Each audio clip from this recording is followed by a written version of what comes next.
Hello, everyone. Welcome to the penultimate episode of MI Declassified, the show where we dive deep into the most consistent movie franchise in cinematic history. I am talking, of course, about the Mission Impossible franchise. We've come so far. We've started at number 1. We've talked about number 2, 3, Rogue Nation, Ghost Protocol, and now we're here at Fallout, starring Richard Eric Jarvie's favorite villain, and August Walker. touchy subject, I can tell. I'm joined by my esteemed co-host, the man whose name is on the tin of this channel, Mr. PLD. How you doing, mate? Did we just leave this party? I feel like we just did this, but no, we are doing. Obviously, we're doing a bunch of these in a row to get ready for Declassified. I'm getting to see that on Monday. Matty, of course, has already seen that, and then we'll be doing obviously our Declassified breakdown next week. But yeah, no, I'm excited to do this, man. For a show I didn't start, for a show I actually wasn't supposed to be on. I hope I'm supposed to be here today. Damn it, you beat me to it. I'm very. I'll look at the bright side of Jarvie taking some time off. I'm glad I got to do these with you. I'm always looking for an excuse to rewatch the Mission Impossible franchise, and it's one of my favorites. You said it's one of the most classic, most consistent franchises of all time, if not the most consistent franchise of all time. And I'm gonna put it out on the table here. You touched at it. You poked the bear about Henry Cavill, August Walker. Jarvie is going to want to watch this episode because I'm going to give him his flowers because I realized that I didn't realize it. I got to make this clear. I have never had an issue with Henry Cavill's August Walker or Henry Cavill in this film. I have always loved Henry Cavill as August Walker in this film. The issue arose when he put him up against and said he was better than Philip Seymour Hoffman in Mission Impossible 3. That I take issue with. Apart from that, this might be my second favorite villain of the franchise. I was just about to ask if you were about to walk back what you said about Cavill being better than PSH, and I was like, "Whoa, now! Don't make me pull the plug on this show. Don't make me call PJ Campbell and get him in here." No, I would never go that far. I kind of feel like after how many times I've needled this and how many times I've needled him, I want to make it clear that I don't not like Cavill. I mean, Cavill is awesome in this. You just don't take it that extra step far, Jarvie. And that's why you were actually fired. I wasn't going to let you do this episode. As he didn't step away, the truth is out there now. I would not let him do Mission Impossible 3 or 6 because I was fearful he was going to spread that rhetoric again, and I couldn't have that on my channel. So that's why I'm here to step into his very large shoes. But yeah, this is I love rewatching this film, man. I'm so glad I got to rewatch this one. It had been a little bit for me, and it holds up. I'll tell you that much. So we were talking pre-show about how I wish I'd have started doing this a little bit before, but I actually went and so I was sitting down last night after literally I just got in, just made dinner. I sat down. There was a thing on Sky Movies called Tom Cruise Impossible Missions, and it's Haley Atwell, Tom Cruise, and Simon Pegg sitting in a room with the movies on like a projection screen, and Tom's like talking about how they made the movies, like each of them 1 through 2, and they end with a little bit of a tease on Dead Reckoning. Right. They got to a part which I found interesting, and I've got another little tidbit like as we go on further down when we actually get into talking about the movie. We've talked about how like the stunts get crazier and crazier and crazier, but we don't think about how the crafting and the filming of the stunts gets crazier and crazier. In filming the Paris stunt, the team, they had to spend all this time training in a vertical wind tunnel. Right. And then they had to use a full-on, it's a military C-15 Hercules aircraft to perform the halo jump. So they actually, that there's no CG involved. That's a legit C-15 jet, that they're using. So get this, right? To do a halo jump, you have to jump from 25,000 feet. Oof. Your average commercial flight normally flies at what, like 30, 40,000 feet? Right, exactly. So you're almost up there. A halo jump is right underneath it. Now, the fact I didn't know until watching this show came up, they were filming at night. They could only do 1 jump a day, and they did over 100 jumps. Wow. So it was 100 days of filming this. Yeah. And do you know how many shots got used in the end? How many? 3. Wow. Wow. That's intense. That's insane. So the guy you see talking to Walker about the oxygen and stuff, that's a double. Okay. That the whole shot was one shot following around. And what he did is the camera goes round, the guy's walking back, and Tom is behind him. And then the camera switches, and then you see Tom. Tom runs and jumps out, and there's another cameraman behind it and just follows him around and jumps with Tom. So they're like perfectly in sync like that. Right. And they had to practice that like every night. They only got one shot at it every night. And it was just like, that's insane. That's insane. That the like, again, like that level of detail that they're like pushing the action genre forward. Yeah, I mean that's what they do. That's what this franchise has become ever since I think 4 is probably the safest place for the protocol. That's what this franchise, not just your father's action movie franchise, is about pushing things to the limit. And what can we do that hasn't been done before? What can we do that's going to shock the world? What am I going to do to push up Tom Cruise's insurance rates even higher? I don't even know how he gets insurance for movies anymore, to be honest. Quite honest, because he is nuts and he's willing to do anything for the movie. It's crazy. It's respectable in its way, but it's also, man, you're 61. Live your life. Yeah. Have a good life. That's this point. Another little tidbit I found out about, which I'm not the biggest DC fan. I'm kind of in and out. I'll watch it if I have nothing else to watch. I found out this was the movie that was responsible for the worldwide phenomenon known as Mustache Gate. Yes. Oh, you didn't know that? Oh, yeah. I didn't know that.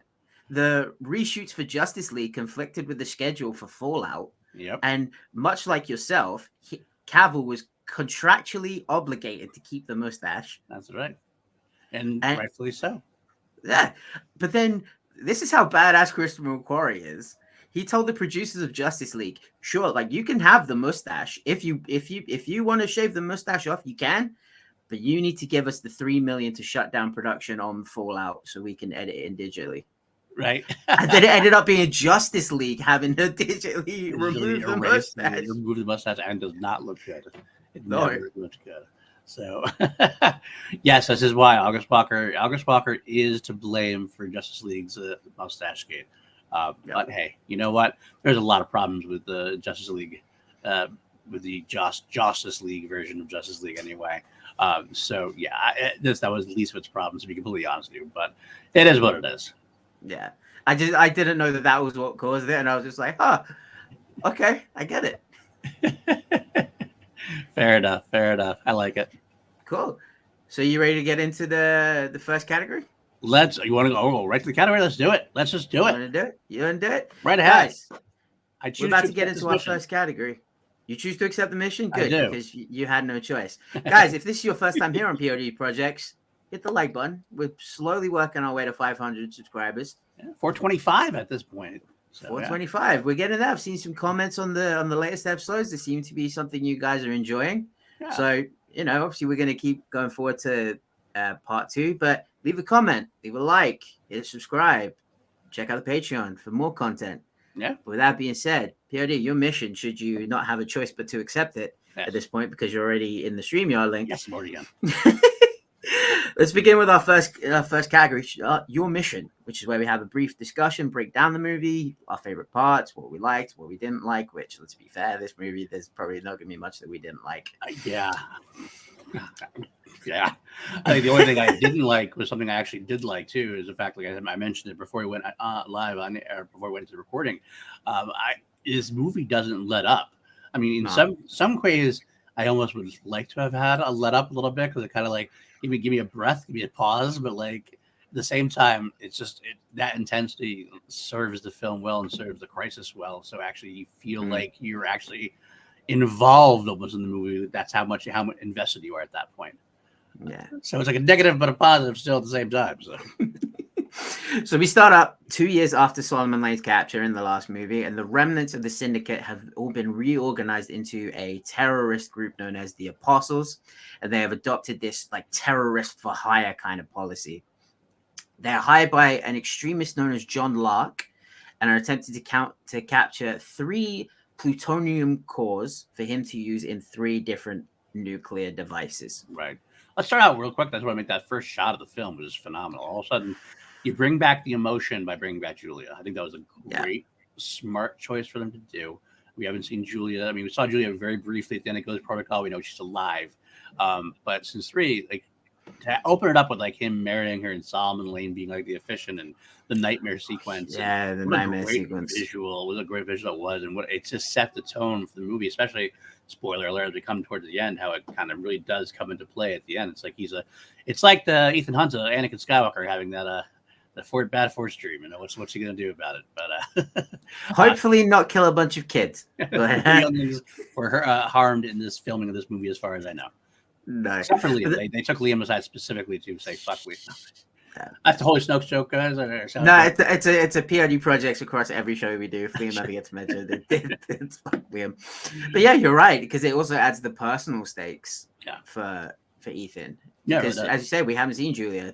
At the moment, we think, is he with Ilsa at this point? Which right, and it adds that kind of like will they, won't they kind of angle, but like not in a cheesy rom-com way. It's not like it's like Friends, like it's like Rachel and Ross, or whatever. This is actually just like more intense. Like they obviously shared a contact. They shared like some feelings with each other. They actually made a connection with each other. But there is Julia still lurking there in the background. That was what was kind of weird about Rogue Nation to me. It was because they had that kind of chemistry there that kind of will they, won't they, already. It was kind of like, well, where's Julia? He's still technically married to her. Just kind of, all right, well, we're gonna at least address that now and see what's gonna go down with that.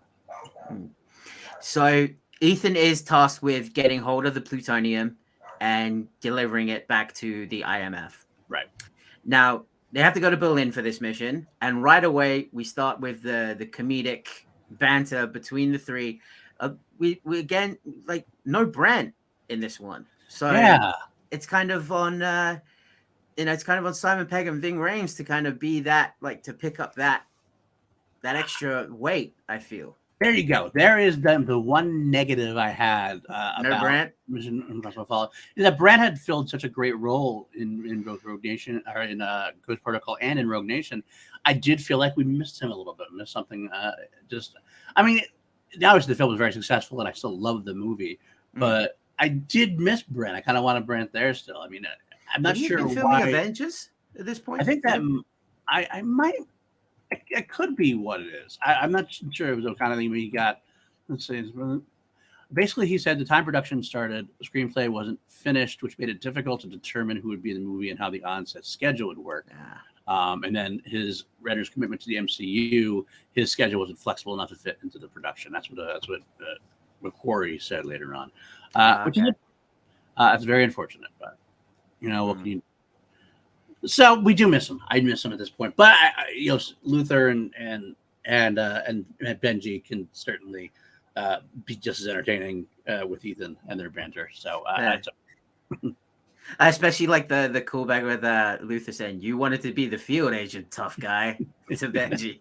right. That was really good because he says that, and then he's the one that ends up costing them the plutonium. Yeah, absolutely. We had Luther have his moment where it's a great dramatic moment. It's a great moment where Luther's like, it seems like, I mean, again, I know no spoilers to you to Dead Reckoning, and I know you've seen it, so you can't say anything, but there is that moment in the trailer where there is a line from Luther who says, no one is more important than this mission. And Tom Cruise or Ethan's like, no, I don't buy that. That's kind of a callback to this in a way where Luther's like, yeah, shoot me. Don't let him get the plutonium. Don't worry about me. Don't do this for me.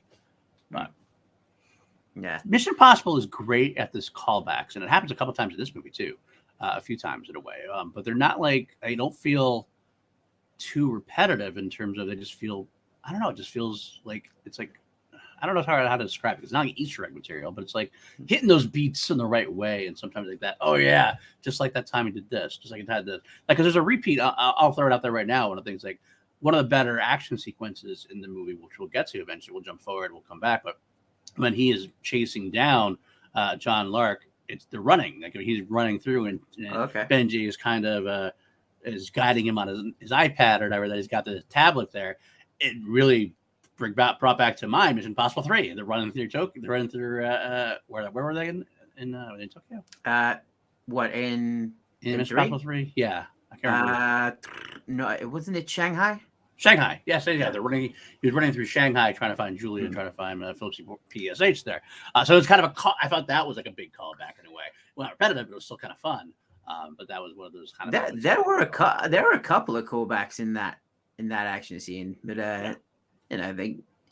the one that I got the most from was how Hunley, and this essentially goes on to the next moment, is where Hunley's like you put one life ahead of a million lives, and that's why I trust you. That's why I joined the IMF, because they end up so Ethan has to shoot Luther. He shoots him in the chest. Luckily, he's wearing a vest. Mm-hmm.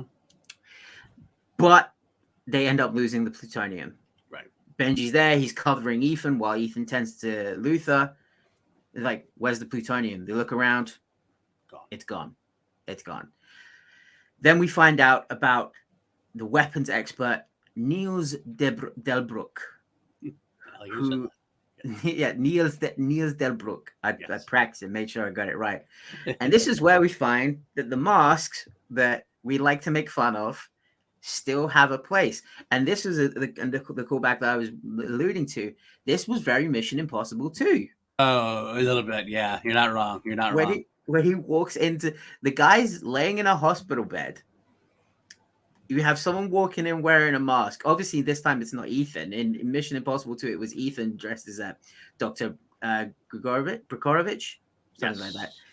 And then, they're like, he says, okay, I will give you the access to my phone if you will read my manifesto on the news. And you have Ethan that's like acting up, essentially him and Luther doing the good cop, bad cop thing. Right. And Ethan's like, because they've, on the screen that they have, like the hospital TV, like there's a news broadcast that the Vatican's exploded. Right, CNN. Wolf Blitzer as playing. I love that newscaster. Yeah, it's a great name. Is he an actual broadcaster? Oh, yeah. He is an actual American journalist, news anchor. He's been CNN since like 1990. He's actually has a show called it's like the Situation Room with Wolf Blitzer. Wolf Blitzer, yeah. Wolf Blitzer is. That's really him. That's who he played himself, obviously. Oh, dude, that's just an incredible name. But then they get him to. It's like a Dave Filoni name for the Star Wars universe. Axe Wolves, right? Absolutely. Axe Wolf Blitzer. They get him to read out the manuscript on the news, worldwide news, and he's just there like a big shit-eating grin on his face. Luther's holding him back. And he goes, okay, yeah, it's fine. There's nothing you can do now. Unlocks the phone and hands it to Luther. And then you just hear Ethan go, did we get it? And then Luther just turns and looks and goes, oh, yeah, we got it. And the whole place shut goes down. You're not in a hospital at all. The TV news broadcast stops, and here comes out comes Wolf Blitzer. Gets to rip his mask off, and sure enough, it's Benji, who loves the masks, as we know. That's always love wearing the mask, so he gets to do it. It is a great moment. The attacks haven't happened yet. They kind of fooled him saying that he was like days. He was in the coma for days when it was really like an hour. So it's a great sequence. It's a wonderful sequence. It's awesome. And as I said, it's a nice little callback to MI2. And what a way to set it up, because you have this anarchist group, and they say, oh yeah, the three sites that got bombed were the Vatican, Jerusalem, and Mecca. Right.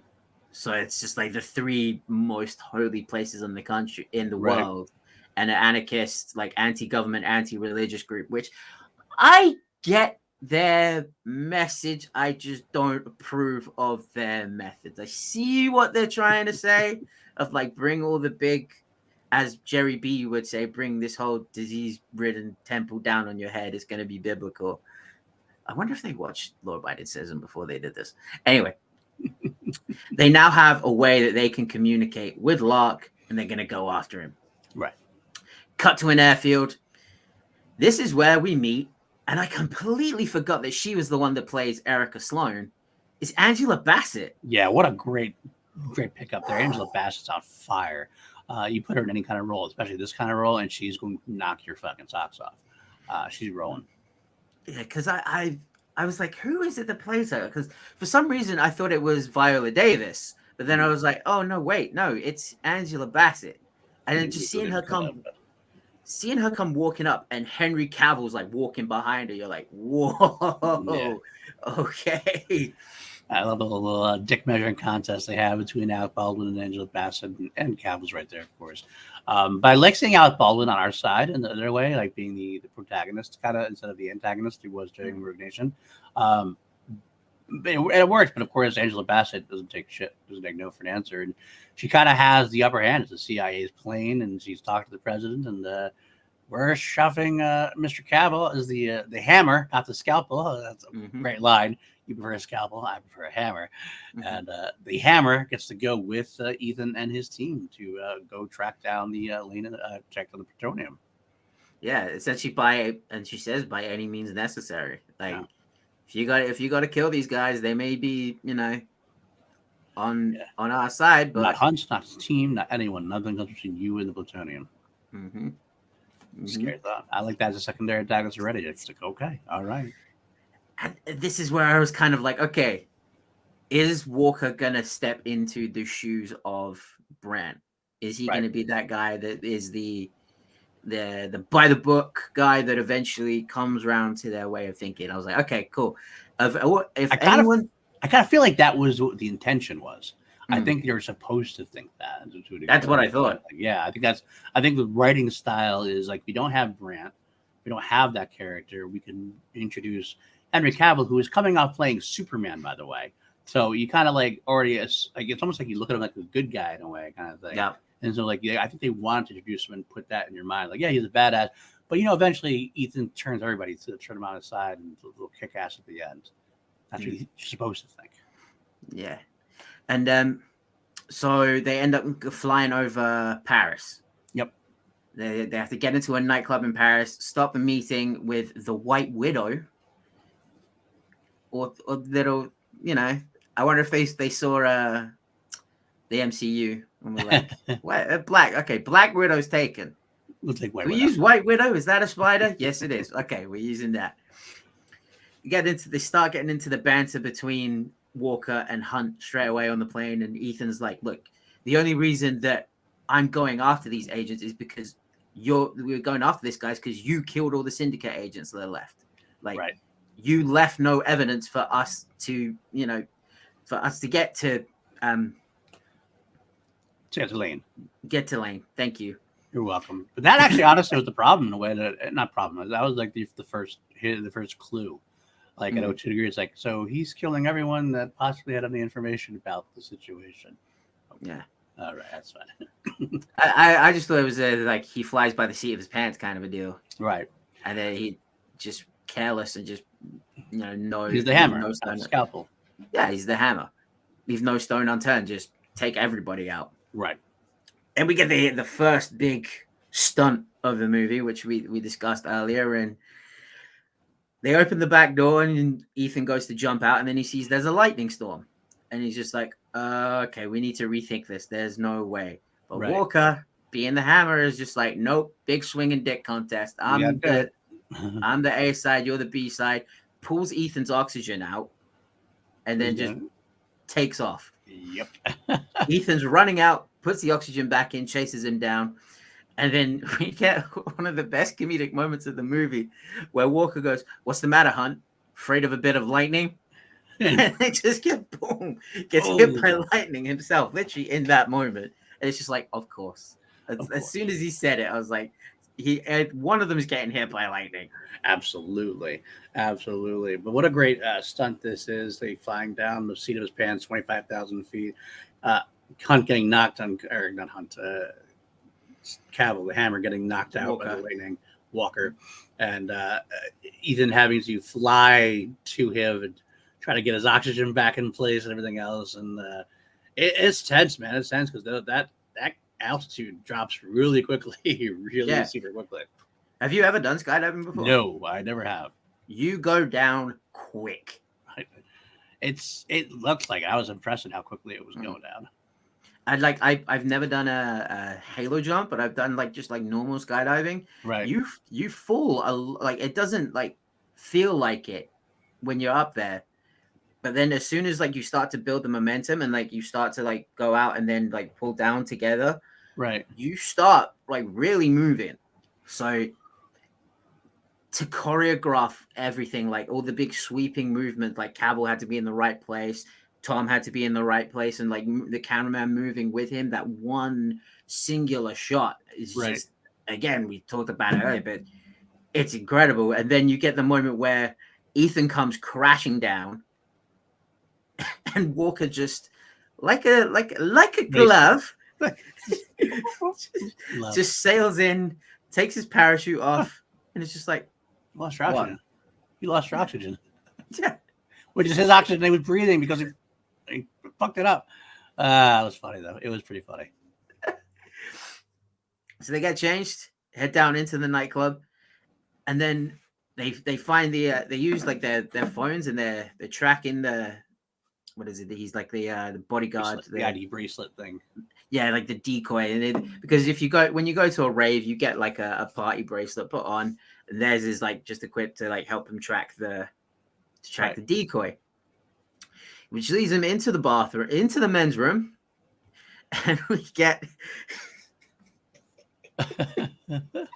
Listen, I've been in a few fights. You don't cock your arms before you go to throw a punch. Yes, you do. If you're August Walker, it looks cool for a movie. I don't care what you do as far as fight goes. I don't care how realistic it is. It looks badass, and I want him to do it every time now. I don't care what movie he's in. I don't care if he's Superman again. I want him to cock those arms before he goes in there. Because you get ready, you're like, oh fuck, shit's going down. Yeah. And I found this out as well. Henry Cavill actually trains. He actually trains boxing and Muay Thai. So I gotta feel when they asked him to do that, he was kind of really.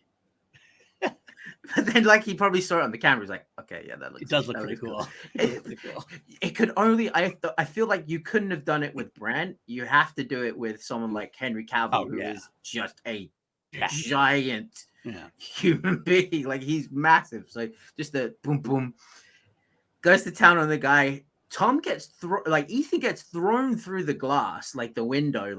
Those two got the absolute crap beaten out of them. Yeah, the decoy is fighting them both off pretty easily. These guys, they're top-notch guys there. They're he's like, whatever, I got you. Then he still gets them. When they get to the bathroom, he wakes back up. He's still ready to go. Going to kick some ass. They end up getting him under. They end up submitting him. And I just love the moment where they're all crammed into the bathroom stall. Into the bathroom stall. And then those three drunk guys come walking in and they look down at the floor. And it's just banging on the door. Because obviously they're trying to steal his identity. Right. The guy wakes up, kicks their ass even more, and then wouldn't you know it, just as Ethan's about to fucking bite it, Ilsa comes in and saves the day. Yes. Boom. It's an awesome moment. It's great to see her back. She kills off the guy. We learned later on that her role there was not to do what she did. She was supposed to get Lane so that she could get Lark so she can get to Lane. And she kills this guy who they think is Lark in direct disobedience of her orders to save Ethan Hunt. And it's kind of a cool moment. It's kind of a cool dramatic moment, but the introduction back to her in there is phenomenal because she was one of the best parts about Rogue Nation, and I was so happy that she came back. And I'm so happy she's coming back for Dead Reckoning, and hopefully Dead Reckoning Part 2. I think it's got to happen, but I don't want to be 100%. I hope she goes back for however long this franchise goes. Rebecca Ferguson should be in it. Yeah, for sure. I mean, even if Ethan's not, you could have an Ilsa Frost. Absolutely. Show. I would do those. I would watch an Ilsa Frost movie in a heartbeat. But they're trying to steal the guy's face, and Ilsa goes and puts a bullet through his head before they can finish. Right. And it's unfortunate. Which leads to the first gamble of Ethan saying, Well, maybe they don't know what luck looks like. We're at the hope. We're at the hope that he doesn't know what luck looks like. And Lark's like, hope's not a strategy. Oh, you're new here. You're new here. So they walk through the nightclub, and this is where we meet they go to purchase the plutonium from the apostles, and we meet the arms dealer Alana Mitsopolis, and this is where we learn that she's Max's daughter. Right, now call back to the original Mission Impossible there. What a callback that was. I am speaking, I'm going to continue to speak as if I haven't seen Dead Reckoning. No spoilers, blah, blah, blah, blah.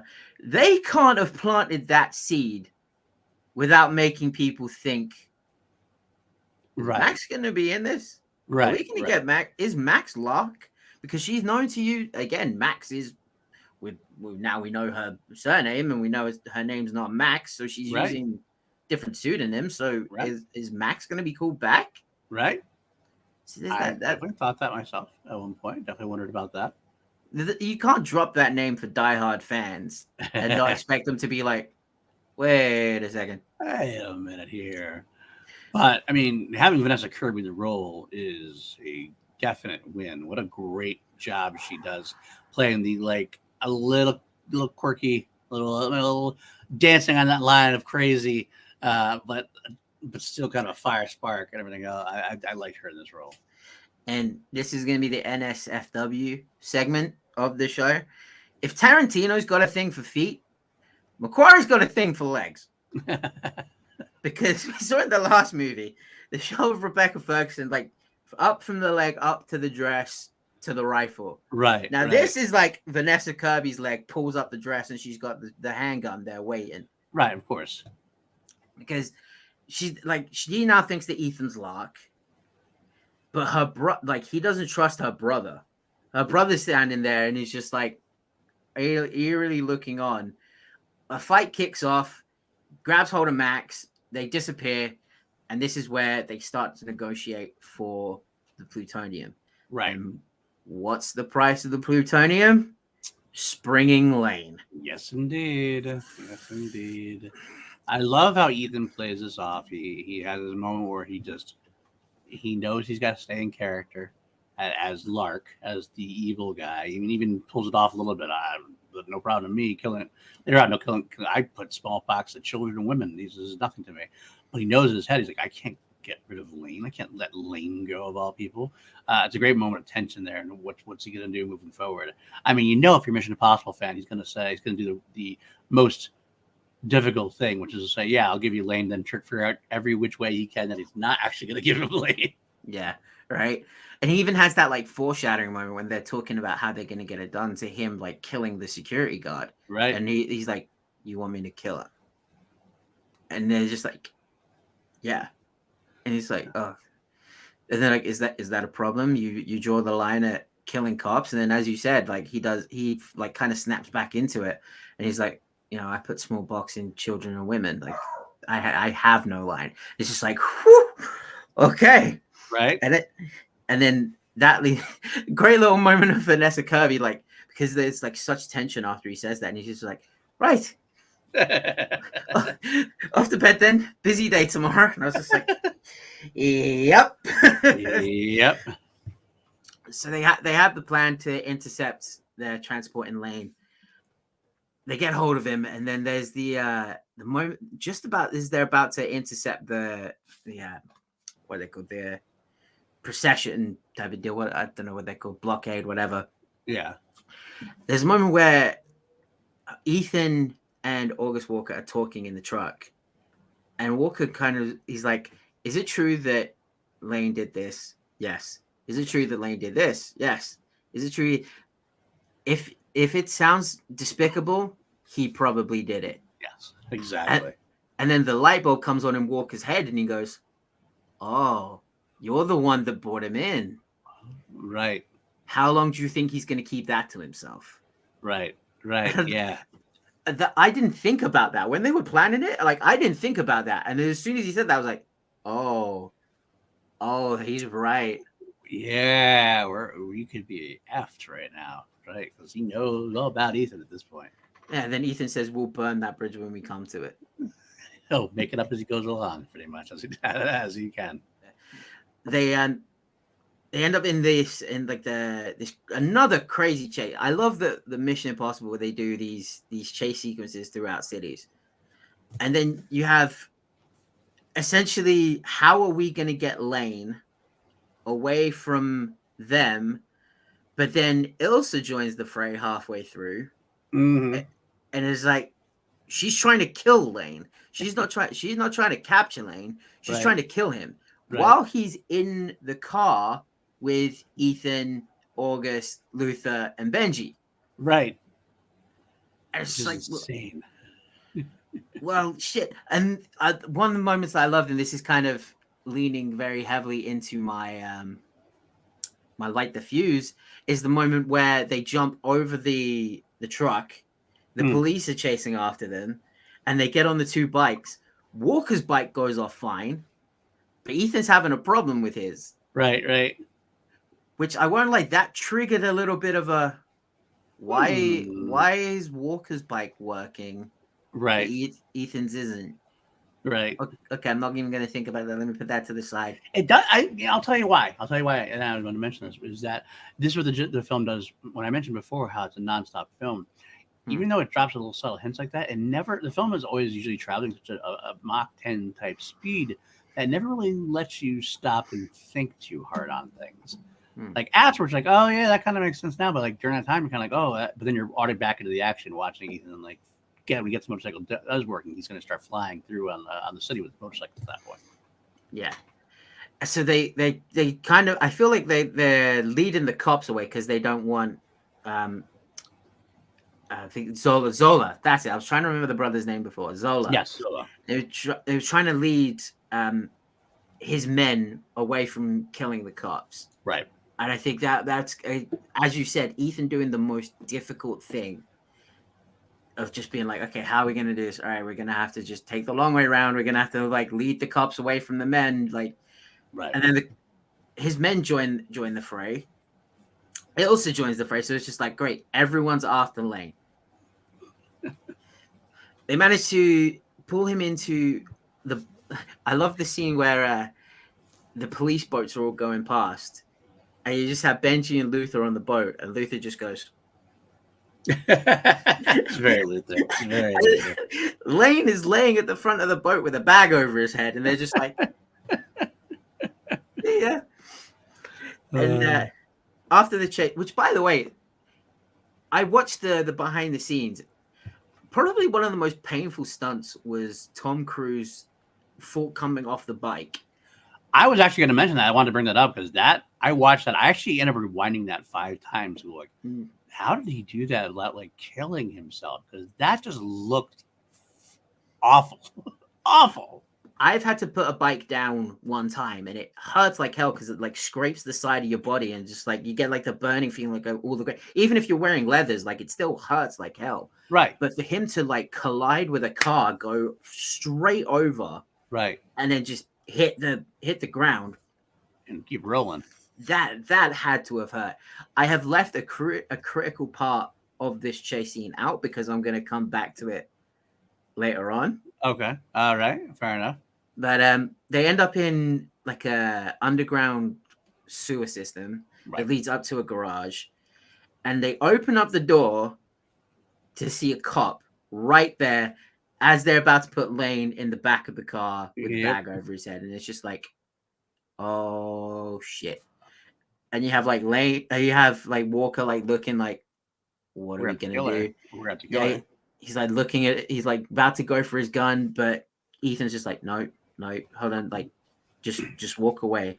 Just walk away. Like you see nothing, just go. Which is kind of funny because I gotta say, Ethan, who is known to like be the super agent, super spy agent, the best thing he can say to the girl is, best thing a cop who's doing a job, yeah, you don't want this, walk away. No, yeah, please, walk away. No, don't move. No, please, walk away. It's like, yeah. And like at the first time I saw it, I was like, maybe like one of them has to have like some kind of badge or something. But then I was like, no, they'd be stupid. They're undercover. And I was like trying to figure this is the first time I saw it. I'm talking about. Like, I was trying to figure out ways of like just don't kill her. And then suddenly from the side, bang, one of Solo's men shoots her, and you're just like, oh fuck. And you think he's gonna do it, and she's like, this poor woman who like didn't ask for any of this, wasn't even involved in the chase, and she's laying against the car about to die, and then suddenly Ethan takes all three of them out. Right, and that's pure Ethan. It's what makes him Ethan Hunt. It makes him kind of a Captain America type style. He's not like the films have always been about that he will not give up, and he will never he will do everything in his power, even if it means sacrificing what he believes, like everything he's doing in order to save an innocent person's life. If you're a bad guy, fuck you, you're dead. But as far as like when she, who's just doing her job, is working on the side of righteousness and whatever, he's like, I can't let her die, even if I have to possibly blow my cover. And like Walker looks at him and is like, and Walker's like, of course, disappointed in him. But it's kind of it's definitely a cool moment, and it's definitely what makes Ethan Hunt Ethan Hunt. So he comes out, he talks to her, puts just her hand on the wound, saying, hold it there, and gives her the radio, and says he's sorry. He's sorry. Yeah. And you have like, just as they're about to leave, you have Walker give the look of like, yeah. And I thought that was the moment. I thought that was the Brandt coming around to the way that they do things kind of a moment. I was like, okay, he's on our side. He's on the team. He's on the team now. Like, right. Walker's part of the gang. They take Lane to like this underground like safe house, start getting his voice and everything, measuring him for a mask and everything. But then Ethan disappears and goes to find Ilsa. Well, Ilsa shoots before we get there. Ilsa actually shoots him from the bridge. That's where Ilsa takes that shot at him at the bridge, and like that's why they get everybody out of the car and inside Ethan and Simon. He actually has to run her over. It's one of those kind of cool moments where we just talked about. Ethan was talking about Ethan with the cop. All of a sudden, Ethan sees Ilsa there, and even Solomon sees Ilsa, and also, and more importantly, Solomon sees that it's Ethan Hunt driving at this point because he had to take the hood off to make sure he was alive. They have this like standoff where she's on the bike, she's standing in front of him trying to kill Solomon, and it's like you see Ilsa with the gun, you see Ethan, and they don't want to do anything. It's like what to do. We know that at this point that Ilsa has to kill Lane because she needs to prove herself loyal to MI6. MI6 is because MI6 can't have Lane going around all the world because considering he came from MI6, he knows too much. That could really compromise MI6 in the UK. So she, and because of her double agent duty she was doing on behalf of the UK, mind you, but there was questions to her loyalty, and this is the way to do it was to kill Lane, which goes against what Ethan, because Ethan can't kill Lane. Ethan needs Lane at this point, unfortunately. But there's that standoff, and here Ethan's like, it's luckily this is why Ilsa can replace Julia to a degree, is because he knows he can run her over on a bike and that she'll live. Yeah, like he takes he takes that stab in the dark. I mean, it's tough, but he's got to run her down, and she rolls over. He's very concerned, but he sees that she does live, and that's where we have to end up leaving her. He's upset about it. You can see how pissed off he's about having to do it, but he does. Yeah, and even because he goes to meet Alana to get the instructions on what to do next, and then Alana's like, "Who is the woman? She could have killed you, but she didn't. Like my men saw her. Like she could have killed you, but she didn't. Who is she?" And then you just see it, like you see Ethan just like kind of pause, and he's like thinking about it. And he just goes, "We have a past." Right. And he just kind of leaves it at that, which leaves Alana to plant one on him and be like, "Look, you got a past with me now. Like, yeah, she's gone. Like you're in this with me now. So don't forget that." She's jealous. London. She's jealous. What is that? She's jealous because she's a crazy cake. She's a crazy cake girl at this point. She wants even for herself. Wants everybody for herself. But to be stuck in a love triangle between Vanessa Kirby and Rebecca Ferguson. The reason why Tom Cruise is creating these franchises and keep them going, I think. Smart. Smart thing to do. Right? But she says, "Go to London.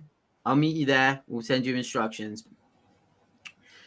They take Lane to London, and this is where they the tension between everyone starts to crack. Yeah. Because as they get into the safe house, who shows up? Hunley. Mm-hmm. Alec Baldwin Hunley has arrived in London, and he's basically saying, "Look, mission's over. Mission's terminated. You've been caught. We're done. We're taking Lane. This is over. And Ethan's like, what the hell? And he slaps down the dossier. And I purposefully left this out. Okay. Because earlier on in the movie, Walker had met up with Erica Sloane, and it was just basically gave this whole speech of, look, we don't know what Lark looks like. Maybe he sent the decoy there to kill the decoy in front of an eyewitness, which you can trust, which is me. And then he essentially says the amount of times that Hunt has been shot, stabbed, burned, disavowed. How long do you think it would be before he snaps? And it's like planting that seed of distrust in Ethan, and then he hands Sloane the phone, which is a duplicate of the one that got smashed in the bathroom. Right. And it's just like, that's where I was like, he can't, like, maybe he is just delusional, that he's like so into the job that he's coming up with his own conclusions. And you're right, then it was over. And you're right, then this is who he was. Really? You caught on at that much. At that point, I was kind of like, no, he's. I didn't know he was Lark necessarily, but I knew he was like a big bad in the whole situation. I will say, it's such a well written piece and draws so much from the history that, like, when Walker pushes this narrative, even like as an audience member, kind of like, yeah, I could see how they would see that. I could see them that he actually sounds like he's making sense. Like all of it, it's like, oh my god, that's a brilliant play. Something Ethan Hunt would do because he's a brilliant agent. And like this is, and of course, yeah, we've disavowed him several times. I mean, he's gonna snap eventually. That would make sense if he the people closest to him would not ever think that because they know who Ethan is. But like, you can see how somebody like Angela Batte's character Stone would actually absolutely go. It makes sense. It makes sense. But she's not stupid enough to go just on that, though, is she? Yeah. And to a point, even like you could potentially believe that Hunley would believe it because at one time he may have thought of that of Ethan. You know, he used to think that he tried to have he got the IMF shut down because of Ethan's gambles. So it was just like you could easily believe that he really thought that. And then you have the plan was to swap Lane with Benji, give Benji to Zola, give Benji the lock, and then they'd be like, okay, well, and there's another comedic moment where he's like, so you're going to hand me over. What if Elsa tries to kill me? She won't. How do you know? I haven't got that far yet. I'll figure it out. It's just like Ethan is playing into every single one of his characteristics because it makes Walker think, okay, my plan's going perfect. Like, this is what Ethan does. This is what Ethan Hunt does. Like, he's playing right into it. Benji eventually agrees to be set up to be playing Lane, and then they tranquilize Hunley. They put Hunley to sleep. Go in to like start the process to change the mask and everything, and then the greatest bait and switch that I've ever seen in this franchise. It's so great. This is phenomenal. This really is. Ethan and Luther leave with Benji, and they're like, "Okay, Walker, you keep an eye on, make sure that Hunley doesn't wake up, and make sure that Lane doesn't escape." Walker walks right in, got his new little duster coat on, which I didn't even see him wearing, but apparently he's got a duster coat. And he just basically gives a full-on confession of like, he wrote the manifesto, he's Lark, he's gonna spring Lane, and it was just like, dude, you're giving everything up. And then as he goes to turn away, because like Lane baits him in, he's like, look, I'm not done with Hunt yet. And Walker now Lark is just like, look, when I wrote those words, it wasn't for you to get your personal vengeance on Hunt. You are obsessed with Hunt, right? And Lane's just like, whatever, okay, cool, I'm just gonna do this. And as he's walking away, Walker just goes, "It's nothing but a bunch of clowns wearing masks." He walks up And it's Benji in the mask. Yes, so perfectly done. Oh. And then I gotta say, I love Alec Baldwin's moment too, putting the gun like right to his head, and like, and Walker tries to take the gun, and like, oh, yeah, I'm not gonna take that. That doesn't have any bullets in it. This one does that. It's like, oh, Alex, really a part of that team now. He's like, maybe this one does. Do you want to try? I'll try. It's such a gotcha moment, like a fist pump moment. It's like, yeah, we got it under control now. Walker, you're called out. You're caught. You're caught. Then they lead Walker out, and like Lane is standing there like front and center with Luther and Ethan like standing behind him. Walker's still like, he tries to like full on politician this thing, right? And, like, try to double down of like, this is what Ethan would do. Little does he know that Hunley has got Sloane on the phone the whole time. Right. She caught the confession. She caught everything. But then she's like, okay, we're gonna like go get the plutonium. And she's like, no, I don't trust a single one of you to do it. This thing's over. Lights go down. CIA burst into the room, and they're like, okay, like Ethan's like, okay, it's fine. We'll deal with it in Washington. Let's just get everyone in. Right. And then Walker just turns and he's just like, will you? And it's like half the team just turn. Big gunfight goes off. Hunley gets hit.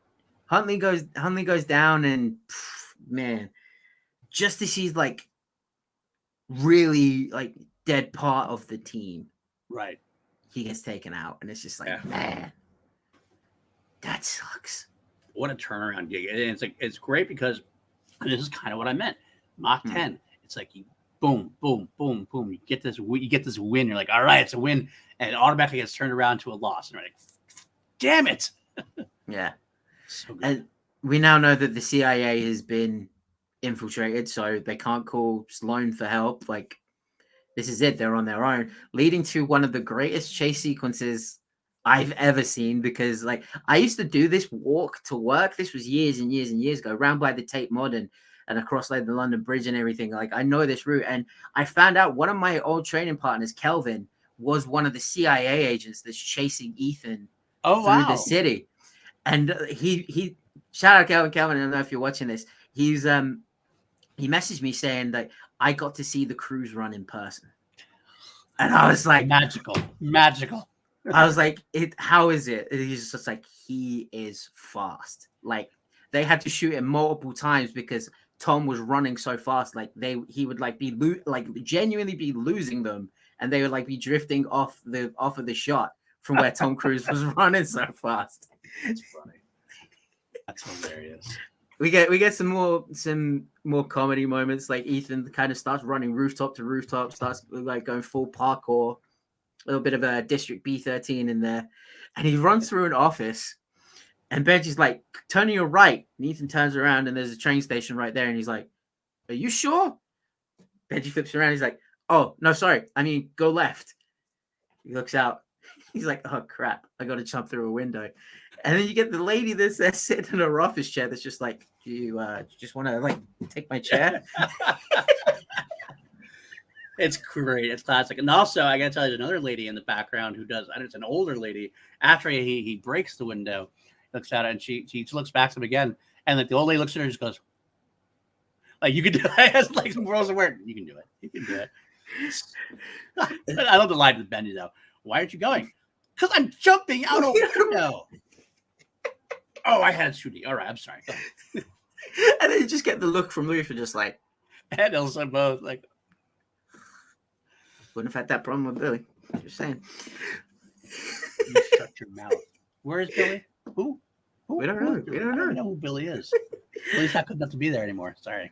But then we get the moment that struck the news worldwide of Tom Cruise jumping from building to building and then breaking his ankle. Yes. Oh God. Oh my God. I've watched this many times over. I watched it on Graham Norton. Oh, you watch the slow mo where you just see the foot go back. Oh God. What a legend though. He runs, jumps over the building, really jumps over the building, breaks his ankle, like shatters his ankle, completes the shot by getting up onto the roof, like despite being in pain, doesn't really let you know it. And then continues to run off the camera. What the dude? dude. Your body's got to be like pumping so much adrenaline at this point, because I think in the behind the scenes, I think they said he did it like 3 times before, so like his adrenaline had to have been like really going, so like just running on sheer and of course it's like your ankle, it's one of the bones that's carrying your entire body weight, so like his entire body weight is being pushed down on a broken ankle and he's still going, and it's just like, dude, you're a psychopath. Right. Absolute psychopath. He finally catches up to Walker, Lark at this point, and he's holding on to the elevator at the top. I thought we were going to get a Jack in MI1 moment. No. And this is where Lark turns around and he says, "Look, don't follow me." And Ethan's like, you can't kill me, can you? Like, no, he's still got plans for you. Puts down a picture of Julia for Ethan to see. I like, even watching it back today, I got goosebumps, dude. Yeah. Like, oh shit, he knows that he says he's her guardian angel. Right, he goes, "I'm her guardian angel, hunt."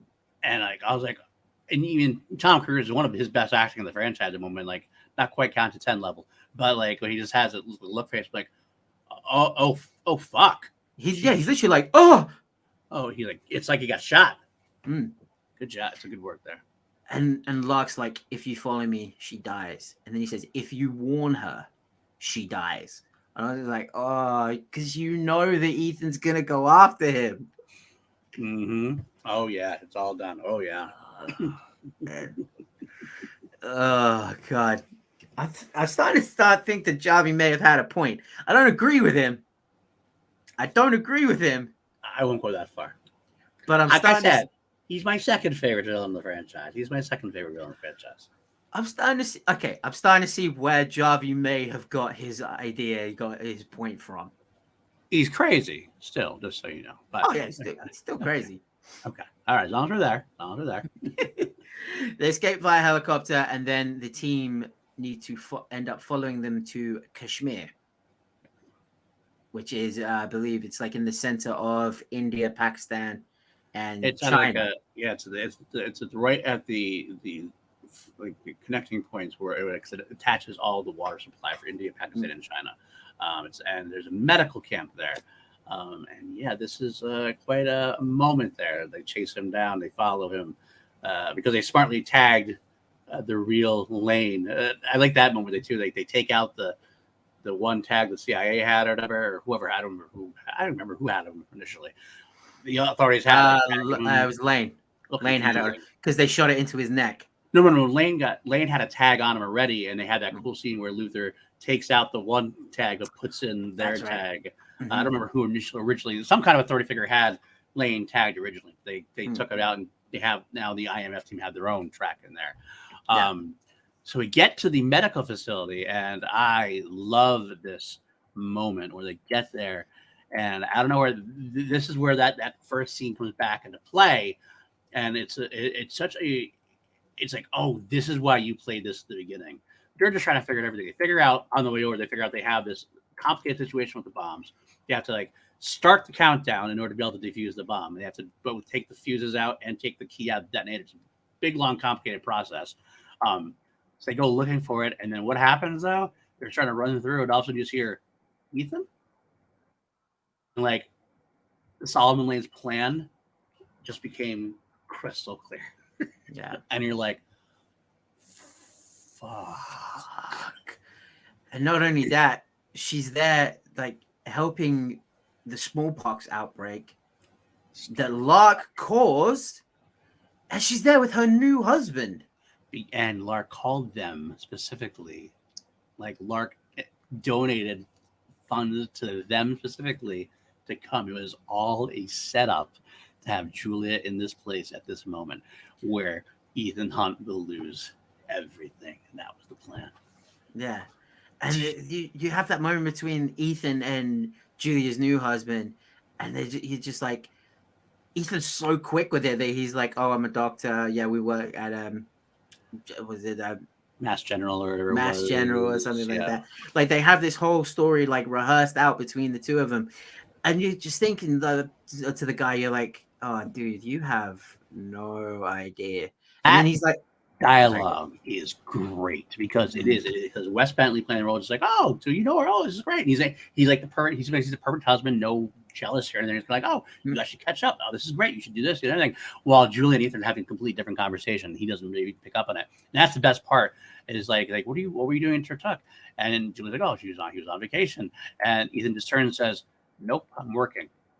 It's just a pointed like I'm working. Julie going, fuck. And that's when Julia kind of turns and she sees Luther and Benji. And she's like, and the understanding is there. And she's like, shit, what's going down? I love how smart Julie is at this point. Like it's such a great build to the character having her return like that. Like she's never going to be one of the team because that's not her training. That's not what she does. But she's knowledgeable enough and she's smart and clever enough that she's like, she can figure out that there's shit going down. I love this. This is one of my favorite scenes in the whole film.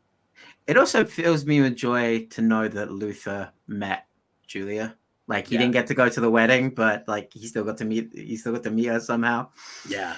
And I love the moment where like Ethan pulls her in and he like just as he's about to run, he's like, I'm so sorry, Julia. Like I know I'm so sorry. And then you get another cruise run. Yep. Oh man. And they try to track down Lane, they try to track down Walker, and then God damn, dude, I'm still trying to think about that moment when he's like he pulled her in. But it takes off. Walker goes to take off in a helicopter while Benji, Luther, and Ilsa they try to find and defuse the nuclear weapons. Benji ends up in like a kind of tent that's filled with like nuclear medical waste, I guess, because they're using like the meters. I forget what they call the Geiger counters to like try and find out where they could be. And it's just like, oh crap. Ilsa decides to go after Lane. Ethan's going after Lark. The whole team's just kind of split off at this point. As Walker's going to take off, I love that we get another moment of, okay, how are you gonna get the detonator from Walker? I'll figure it out. I'll get it. Yeah. But the great thing about it is Luther asks him that, but once Ethan says that, Luther takes that sign because the rest of the time he's kind of like, he'll get it, he'll do it, he's got it. Because it's the way it has to be. They have to like, we can't control this, we can't control that. We only can do what we can do. Ethan, second helicopter is about to take off behind Lark's one. He jumps up onto the rope, takes out the pilot, and then realizes, wait, I've never flown a helicopter. I don't know how to fly one of these things. He's figuring it out as he goes along because that's what he does. He's no Maverick, and even then, Maverick for a plane. He's definitely not Maverick. And then we get a really cool moment between Julia and Luther, where Julia like starts to help out. Luther finds one of the devices, and Julia starts to help him like stop the detonation. And Luther starts to panic, and he's like, "Okay, you need to take this one that's in my right hand." And she's like, "Are you sure it's in your right hand?" And she's like, "Yes, the one in my right hand, one in my left hand." He's like, "Just checking." And it's just like they're that comfortable with each other, and as you say, like she'll never be part of the team, but she's been around long enough to like know that like it's important. Shit's going down, and she's someone you can count on to do like tasks. Like she's not going to be a spy, but she can help in situations because she's obviously very calm, for the most part, calm under pressure, grace under pressure, so to speak. And she's going to do what she has to do. Yeah. Ilsa finds the second bomb in the village. She's like, look, if we're looking here, that means Lane's got it somewhere else. I'm going to go where the most heavily populated part of this camp is. She gets ambushed by Lane. They have a little tussle. Ilsa gets, overpowered. Benji's looking for her. Benji ends up getting overpowered. So you're just like, crap. Man. We're boned. First of all, I love when Benji is looking for and Ilsa goes off to find anything, and Benji's like knocking through these things. Like he goes to shoot, he pulls his gun out, and he's like, nuclear weapon. He's like trying to load. He's like kind of. I forgot about that part. Yeah. But yeah, because Rebecca or Ilsa sees her almost as her own cruise run, finding Lane. But the best part about it, one of the most emotional moments, and this is not my dramatic moment, but it's up there. When Lane knocks Rebecca, or knocks Ilsa out and ties her up, and then Benji comes in, and she's like got that gag in her mouth, and she is freaking out, like, not like trying to tell her to stop. Like I felt like this like primal emotion from like Ilsa trying to like stop him from coming in. Like he's there, he's gonna beat you. Like no, and then of course it doesn't work. And Benji tries to be a field agent here, and you know what? He is a field agent. He holds his own enough against. I mean, someone who Solomon Lane obviously was someone of Ethan Hunt's level at MI6. He's like that kind of top level kind of guy. Whereas Benji is not. He's the field agent, but his hand to hand is not comparative to that kind of situation. He's a field agent for different reasons. But he does a pretty good job handling himself. He's usually stays under pressure, but Solomon Lane's going to beat him in a one-on-one hand to combat. Absolutely. He might have done well against like Jim. Yeah. But against Solomon Lane, right, he hasn't really got a shot. Right. So then we cut to the most batshit crazy chase in this entire franchise thus far of Ethan in a helicopter that he doesn't know how to fly, that he's learning to fly, literally learning it on the fly. Yeah. I love the moment, and this is I mentioned it a little earlier, the callbacks to MI2. There's the moment where he's flying low, and he goes like, terrain, pull up, terrain. And it just made me think of back in the very first scene in MI2 where they're flying the plane towards the mountain. It's the same warning. And I was just like, did you just copy and paste that sound into that moment? Pretty much it feels like that, huh? And he's just like, okay, how am I going to get from this helicopter to their helicopter? I'm going to ram it. And you even get Walker turns around and said, "This crazy son of a bitch is trying to ram us." I love that Walker takes out the big gun, by the way, though.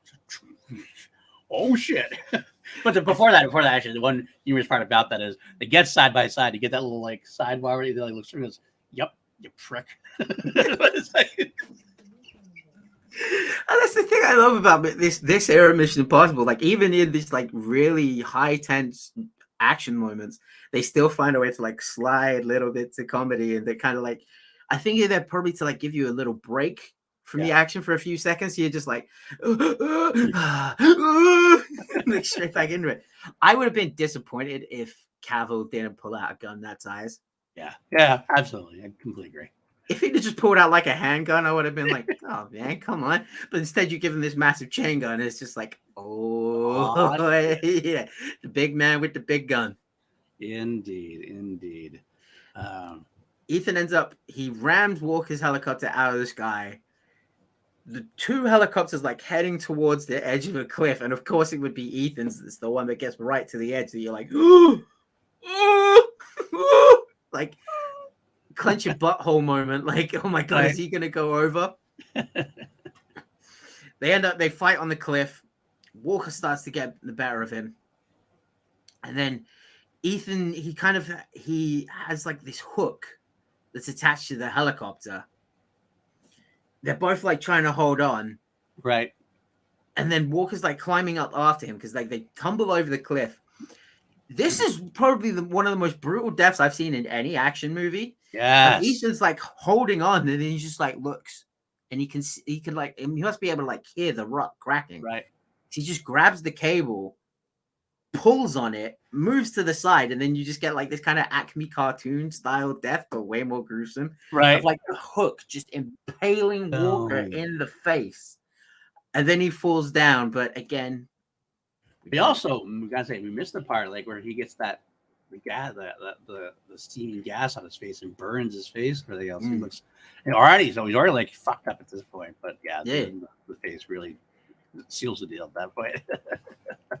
But, and I'm gonna leave this kind of tinfoil hat conspiracy theory. We don't see the body. He's dead. He's not. He is definitely dead. There's no way he comes back. I'll stick a good chunk of money on that. I think I will too. He's dead. He's dead. And then we get to the moment where Benji and Ilsa have one bomb. Luther has the other, and he says to Julia, "Look, just in case, go be with your husband." Right. Just go. Right. Because they don't know it. It's like down to the wire. They're like, okay, we cut it on 1. And Ben, she's like, can't we cut it on 2? That's a second we don't get back. Right. It's like, you really want to leave it that close? You got to cut 2 wires simultaneously. We leave it at 1. They cut the cord. And I love the way that they shot this because they filmed it like an explosion could have gone off. Yeah, just it goes to white in a way. It's like white and light. And then you see like Ethan's like looking out at the horizon like, oh shit, did the bomb go off? Right. We don't know. He's got the key in his mouth. Yep. And he just spits it out, which leads to my second MI2 callback. He's up there on the cliff and he's like holding on. No rope. He's just like looking out at the horizon and he's just like, yeah, we're good. Yeah. We're good. Okay. Then he gets up there, just passes out. Like when I first saw this in the movie theater, I was like, is he dead? That's what I wondered too. I kind of wondered because there's like this way. Is this how they're going to end up at this point? Because it didn't make sense in my head because I know that they had already mentioned doing like another one after this already. But it did go through my mind really briefly. Ethan wakes up, and it turns out that the CIA, as a matter of fact, it was CIA Director Sloan and her men that actually saved him. Right. And as he wakes up, he sees Julia, and then you see Julia's husband come in. He's just like, oh yeah, your friend's got you. Another hour, you would have been dead from exposure. You're lucky your friend showed up with half the Indian army, Doc. And it's just kind of like, okay, he's this guy ain't stupid. Yeah. I did love that. I love that. So good. Yeah. And they get a really touching, cool moment where like Ilsa says something in Julia's ear as she's walking out. Right. I like that too because like so easily, it's like especially action movies. It feels like it was so easy to have like Julia and Ilsa be like against each other in a way, like they like jealous over Ethan. No, but they respect her. And actually, at one point earlier on, when like all of a sudden Julia first rides with Luther, and you hear her on the radio, she says something about I forget what she said, something else, just something to do. Oh, and Ilsa's like, I like her. I like her. And it's it was when she was checking on Luther, like making sure that he was like they're level-headed, and Ilsa's like, oh, I like her. Yeah. It's almost like she's kind of worried. It's just like, oh God, like, I don't want anything to happen to her. She seems so sweet. She's so nice, and she's actually like got her head on straight. Right. So when they had that moment at the end, we don't know exactly what they whispered. It's obviously a case of Julia has moved on. She's married now, even though obviously Julia and Ethan share feelings for each other. So it's an obvious thing. But she's aware that it's over and that they're always going to but she doesn't feel, Ilsa doesn't feel threatened by it at all. And that's the important part to it. So, yeah. And then we get the ending of Sloan hands Lane over to MI6. We don't know what happens to him from there. And, you know, she handed him over through Alana, who turns out has been selling off arms dealers and other cohorts for immunity this whole time. Quite a while at this point, right? Yeah. I wonder what old Mummy Dearest would think about that. Maybe taught her well, actually, potentially. Yeah, because at the end of the first one, she says, you know, perhaps we can come to some kind of an arrangement. That's right, because she was arrested for dealing arms. So maybe that's the arrangement they came to. So that's what it could be. Could absolutely be. And then she's exonerated. Ethan finally gets some damn praise for everything he did. And all is right with the world. Yeah. What a great fucking movie. What a great fucking movie. So, with that being said, we went a little bit along there, but as we said, like, we love this movie. Like, this is up there with our favorites. Mm-hmm. This is, I would safe to say, this is both in our top 3 of the movies that we have discussed so far. So, yeah, easily. Are you ready to move on to the final segment of the show? Yeah. Through some of these categories. Yeah, let's do it. Let's do it up. First category we go to is the knock list. This is where we name our MVP that is not Ethan Hunt, and it can be on either side. It can be on Team IMF or it can be on Team CIA, MI6, countless teams at this point. And mine's kind of I was shocked that I thought of this one. Okay. Mine is Walker. I, I, I can't really blame you. I can't really blame you. He gives Ethan a real villain to work with. I mean, Lane is kind of in the background here. He's in charge. That's actually an argument. By the way, let's sell this argument. Forget the Walker versus PSH argument. Jarby tried to argue that Lark was in charge. Fuck and off. Solomon Lane was in charge the entire time. Like Lark was working for Lane. Yeah, Lane was the puppet master. Right. Lark couldn't kill Hunt because Lane had plans for him and all this stuff. It's kind of like, I don't know what Jarby's talking about. So Jarby, again, you're fired. No. You're on. You were on paid leave of absence. Now you're on unpaid leave of absence. But it's also like whatever side you thought Walker was playing for, right? He delivered for both teams. Yeah, he was all in on I will deliver for the CIA.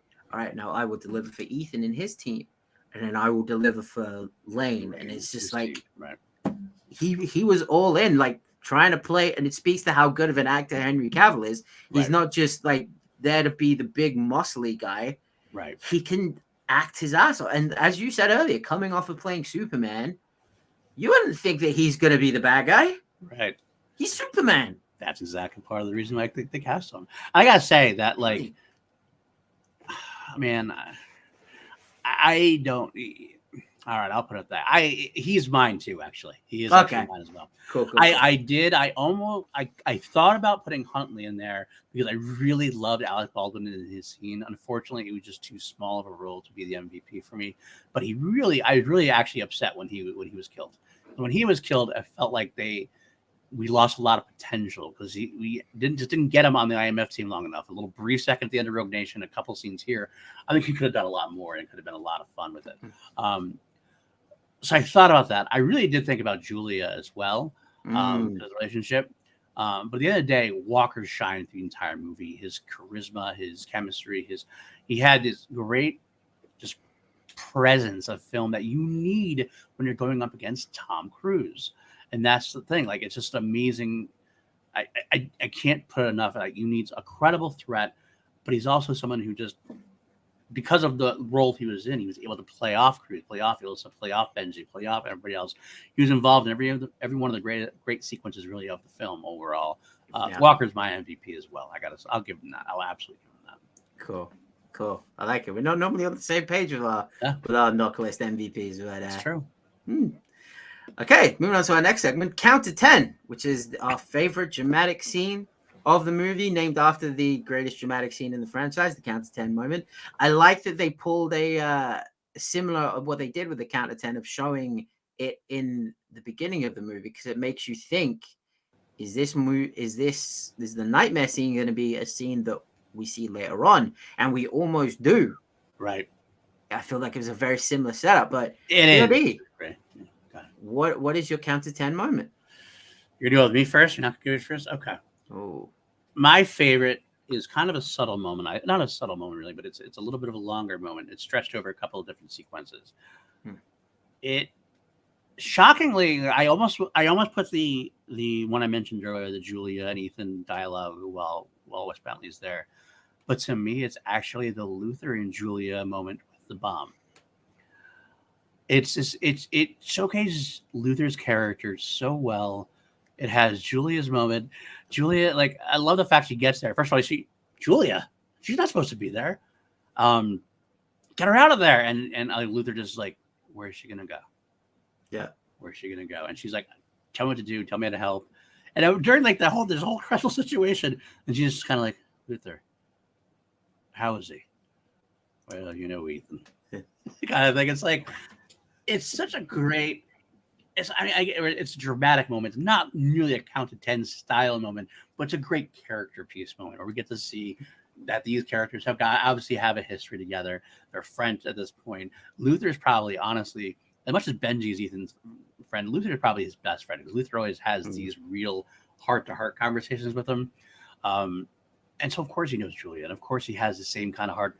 Luther is this big, you don't expect it. He's the big man, big, sarcastic tech guy. He's the guy with the heart of gold. He is the guy. He's the big old teddy bear, and he knows people's emotions more than anybody else. And it just makes for a touching sequence between the two. That's my favorite moment. Dramatic. I'm so glad you said that. I am so glad you said that. Not just because it's not mine, but like I wanted that to really get some shine. Like the moment between those two, and it just speaks to Chris McQuarrie saying, "Okay, we always get Ethan and Luther together. We always get Ethan and Benji together.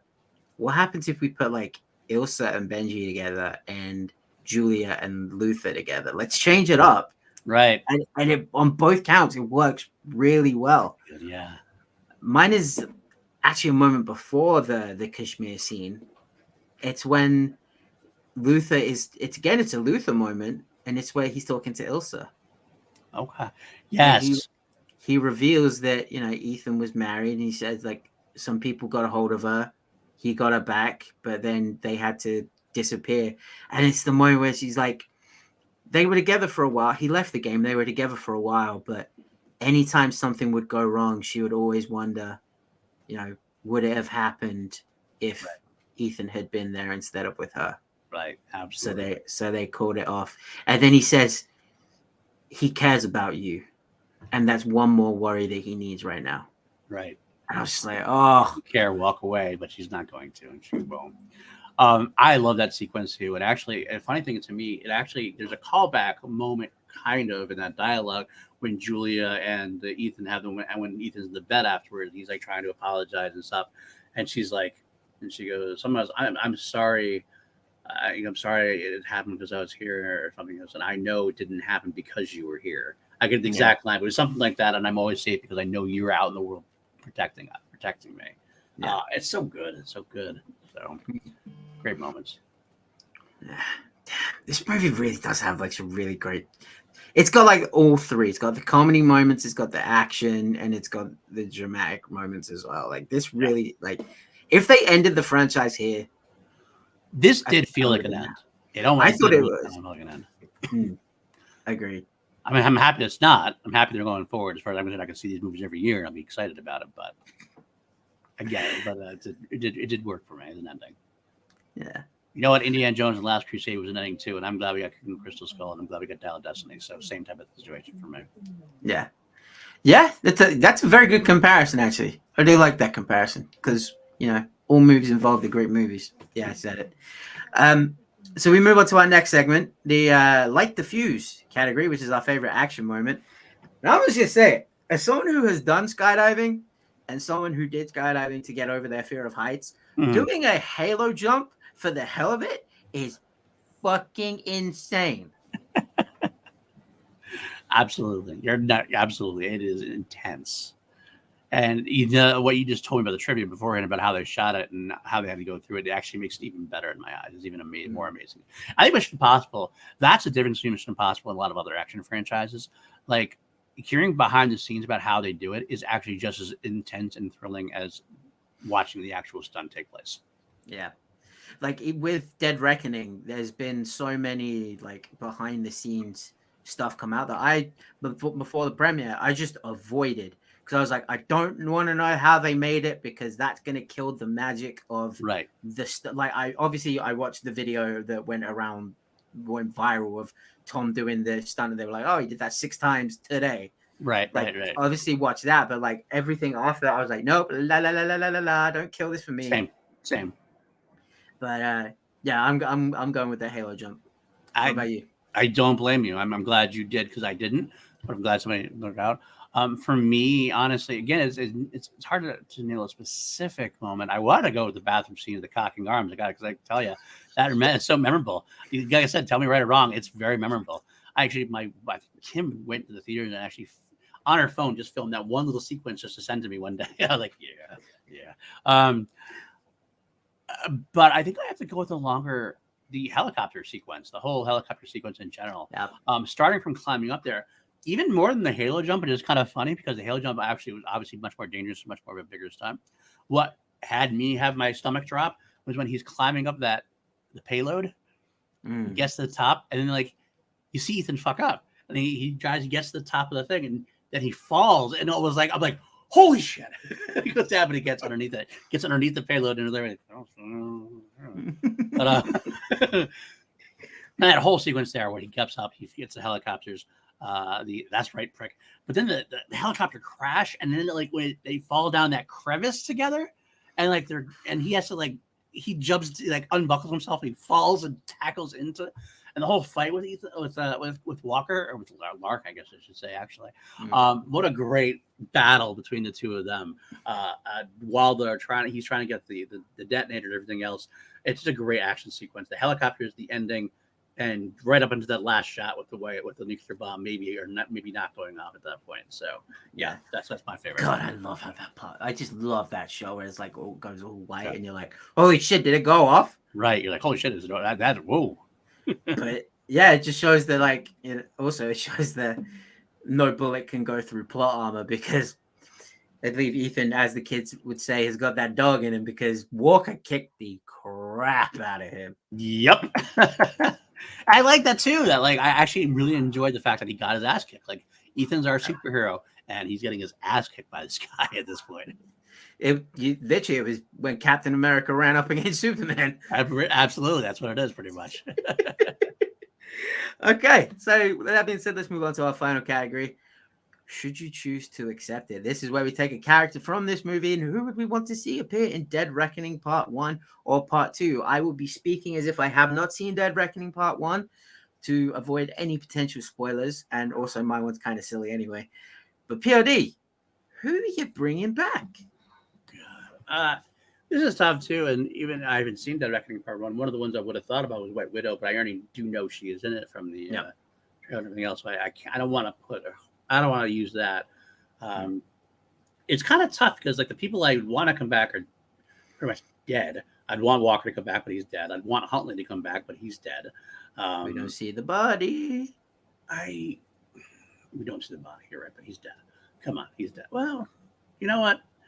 I guess you could conceivably make Huntley live. Yeah, maybe he took it in the shoulder. Right. I mean, he didn't. He took the shot. He took the knife to the gut. So I think he's dead. But either way, I would love to see him come back, but I'm not going to use it. I think overall, I warred with this one because I think I wanted to say Julia, but at the same time, we had such a great ending with Julia. Mm-hmm. So I don't know if I want her back, but at the same time, I don't think we could close out the franchise without Julia, and she's so important to him now. Mm. But I do think we have Julia's time coming down. So I'm going to go with what you went with last time, and that's bring back Solomon Lane. I'm okay to see Solomon Lane. I'm going to say I almost want to see Solomon Lane almost like maybe it's time for him to reform in a way, like become like not a good guy necessarily, but like it almost feels like he's given up. Like at the end of the film, when they break him and they stop the bombs, he like looks over, they see the bombs are deactivated. He's kind of just like, how's everything? It's almost like he's done. Almost like, can he get Brock back to zero and maybe do something different? Maybe not like want to help Ethan, but have some reason to help Ethan, kind of thing, maybe potentially. Yeah, like the enemy of my enemy is my friend kind of a deal. Absolutely, kind of like what Jason Statham did in the Fast franchise to a degree. But there's actually a lot of people did that. John Cena did in the Fast franchise as well. Jason Momoa is probably going to do it in the next one. Absolutely. So, yeah, that's where I'll go. I'll go with Solomon Lane. How about yourself? I want, and this is so stupid, I want Wolf Blitzer to come back. Wolf Blitzer? I want the real Wolf Blitzer. I want him to be like a Kent Brockman from The Simpsons. It's like anytime there's a disaster, he's the one that delivers it. But hear me out on this one. I want the only reason they didn't use the real Wolf Blitzer, the only reason they used Benji was because the real Wolf Blitzer was on a mission. Like the reason that they used Ambrose because of Ethan was because they couldn't find Ethan. I wanted them to have used Benji because they couldn't have found Wolf Blitzer. You are insane. You are Wolf insane. Blitzer's in IMF. You are insane, and I'm kind of here for it, though, so it's okay. It really is down to the fact that I was like, God, I want Walker to come back, but he can't.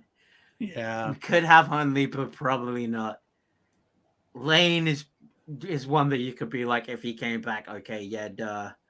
Well, it's also kind of hard to, like, because this is, this is a film that just happened. When we're talking before, like, Mission Impossible 3 has been, like, over almost, God, we're working closer to 20 years for Mission Impossible 3. Close. I'm not quite there, but still, like, okay, so somebody returning that hasn't been in the franchise since then, that's like, oh, that's a big comeback. Everybody was just in this movie, so them coming back doesn't like feel like a big comeback. It's like, oh, you're continuing your role in the franchise. I do know that Angela Bassett, is minor spoiler alert maybe, but it's out there that Angela Bassett's not in this film because she was supposed to be, but then COVID complications disavowed her to be able to be in the movie. So unfortunately, she wasn't going to be in it. So she's someone I could think of as well. I wouldn't be surprised if she comes back for Dead Reckoning Part 2. Yeah, I did think of her, but then I was also like, if there's one person I want to fill the Hanley role, it's Brant. Yeah, Brant. I'm hoping that they get the work. I know that Jeremy Renner obviously had his injuries, his big injuries from everything. So it wouldn't. That was after Dead Reckoning Part 1 had finished, though. Is it? Well, I was never sure because I felt like they were still doing stuff, and I'm not sure. So maybe he does come back, and I hope that it's the case. And I hope maybe now, Dead Reckoning Part 2 hasn't completed filming yet either. No. I don't believe so. We could probably have him continue to come back then. Maybe that'll work. I don't know, but yeah, I do hope Brant comes back. I hope he does. I mean, he's not in this movie, but he's one of the biggest overall people I want to see come back. So. Yeah. All right, another our penultimate episode in the books. That's right. My God, my friend. Whoa, one more left until at least for a year from now. Until fingers crossed, a year from now. My desk is made of wood, so. Is that what it's planned? They planned it for next year. They said, right? Is that what they have planned? They have planned it for May next year. Okay, cool. So cool. Fingers crossed. They're looking to like start off the summer blockbuster season with a bang with Dead Reckoning Part 2. But yeah. With that being said, Mr. PLD, tell the folks where they can find you and how they can support the channel. Well, at PLD, again, Paul Sortinuzio on Twitter. You can find me at the Threads, PLD Projects, actually on Threads, and I changed it up to PLD Projects. I'm not going to have an actual difference because I don't want to go. I kept wanting to switch back between Paul Sortinuzio and PLD, so I was like, I'll just go with PLD Projects. That'll be my home base page. You can also find me all over this channel, obviously. You can find me every week doing Holy Snopes, a Star Wars podcast with this gentleman here. That returns next Thursday, and then every Wednesday following. You can find me bi-weekly with PJ Campbell. Our special late Indiana Jones and the Kingdom of the Crystal Skull episode is going to appear. Well, actually, by the time you see this, it appeared yesterday. That's right. We're recording it. As I'm recording it, it's coming out in about 20 minutes. I can't wait for you guys to hear that. I hope you guys really enjoyed that. We had a great time recording that, and we've been a long time in development of us in defending Kingdom of the Crystal Skull to all the haters out there. In fact, what many people might not know is that was one of the films in our love of Kingdom of the Crystal Skull is actually one of the things that solidified our friendship. But back in the day, we actually kind of really circled the wagon, so to speak. Beyond that, you can also look for me on Review. We'll return soon. Me and Lego going through the V franchise. Going to start the weekly series now. Queen Crown Jewels. Every week we do episode on the new song, chronologically speaking, in the Queen catalog and solo catalog. And also, finally, Harriston's will debut. We'll be debuting this month, so get ready for that. First episode is a very short one. It's about 10 minutes because of the because I'm doing every credit on IMDb. This is Ed Harris's first credit, and it's a show I couldn't even watch because it's not available anywhere. I got to see a couple of minutes of Ed Harris acting in it. I did promise an episode on every single credit, so I make it work somehow. So. But that's it. And if you like the channel, hit the like, subscribe, like we said earlier. But of course, you can also join us on Patreon, patreon.com/PLD projects, such luminaries as Austin Cadell, Jeremiah Morris, Matty Kearns, Brendan Buckingham, Jeff Alterman, and the rest. I could not do it without you. I really do appreciate your support. You help keep the lights on. And if you can't, I understand. The best thing you can do is get people involved, share, let people know where we are, comment, subscribe, all that good stuff. I think that's it. Where can the folks find you, Matty? You can find me on Twitter. Well, for now, until Tom Cruise follows me on Threads, and then I'm out of there. But you can find me on Instagram and Threads at Matty_Gunner. You can find my band Mourner, MOURNER. That's on all DSPs. Currently, just trying to hammer down a release date for the next single, but it's done. It's in the can. Just trying to work everything out. Music videos cost a lot of money, I found out the other day. So yeah. Yes, they do. I've heard that before. Yeah, they cost a lot of money, and so bear with me on the Mourner front. But and you can find me here every week for Holy Snokes. Alrighty. Well, I guess that is it. Stay tuned. Wednesday, we will have the episode on Dead Reckoning Part 1. I can't wait to see it on Monday. I know Matty's seen it. I know Matty's bursting the seams of talking about it. So we will do that soon. Until then. With that being said, we are officially disavowed.